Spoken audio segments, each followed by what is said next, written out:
I grew up in Staten Island, New York, and my dad is a retired New York City Police Department detective.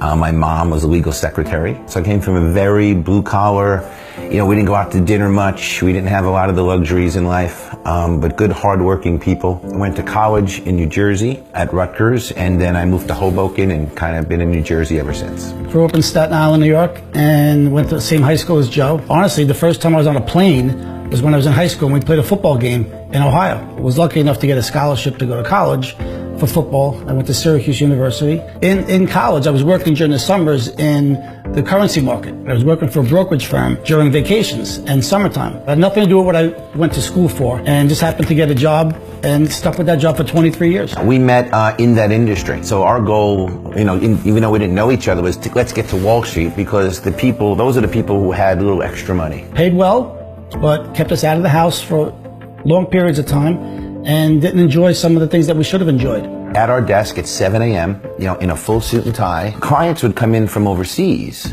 and they'd want to go out till like 3 in the morning. We had to go to work the next day. If your kid's got a dance competition, at 7 o'clock at night, you're out with clients, you can't go, or a baseball game or a basketball game, and you're missing them. You're stuck at the office and you're working your butt off, making good money, but again, you're missing those moments. Again, not a lot of time freedom. When the kids were little, we would leaving the house in the dark, coming home in the dark.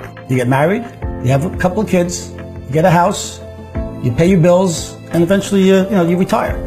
It's not like that anymore. We were just like getting let go one by one. It was like picking us off one by one. And I was working for 23 years doing it, making a lot of money, and I got a tap on the shoulder. They said, listen, we can't pay you anymore. I put in 10 years. It's like, it's like serving a sentence. I did my 10 years. I could have just stuck around another 5 years, but I was like, you know what?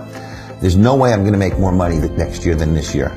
And I need to be in a business where it's always a possibility for me to make more. For me to get paid what I'm worth. I actually started a payroll and benefits company, and I grew that and sold it for title insurance. And Joe said, we're going to start a title insurance company with Bart Oates from the New York Giants. And I was like, sure, what do I got to do? He goes, well, it's about relationships. Price is the same with every company. It's just about relationships and building that and feeding off that. First-time entrepreneurs, brick and mortar. We didn't really know anything about title. We took a crash course. You had to get licensed. And we started doing that for years, and eventually, again, something else came up. The economy. Real estate went down the tubes. Mortgages went down the tubes. When the whole mortgage debacle happened, you don't know that it's going to last 3 years. We're thinking maybe next month. And so we're borrowing money from our credit lines to make a $40,000 a month payroll, thinking we're not going to fire anyone because it's going to pick up next month. And then I'm like, my God, how long can we do this? And then that's when someone tapped us on the shoulder and said, here's something else, check it out. We were like, we'll check out anything at this point. Network marketing. We were born to do network marketing, but we never actually gave it any credibility. We were those guys like, no thanks, no thanks. I would never do it. We actually had a guy in foreign exchange, and he'd walk in with a bag full of stuff.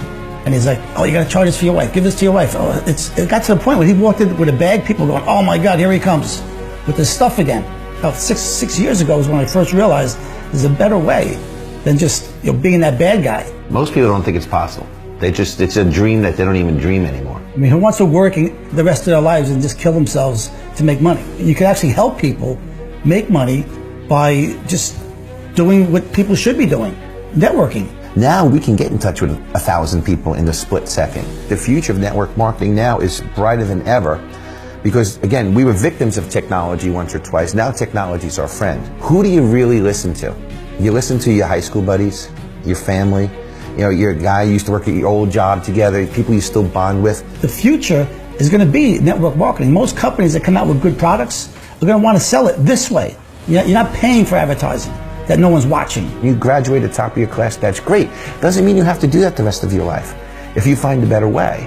I am Frank Marone. I am a father. I am a husband. I am a goal achiever. And I am a network marketing professional. I am Joe Occhio-Grosso, and I am a proud father. I am a good friend to many. I am a business leader, and I am a network marketing professional. Ladies and gentlemen, my wish for you is that you will become a network marketing professional. You will decide to go pro. Because it is a stone cold fact that we have a better way. Now, let's go tell the world.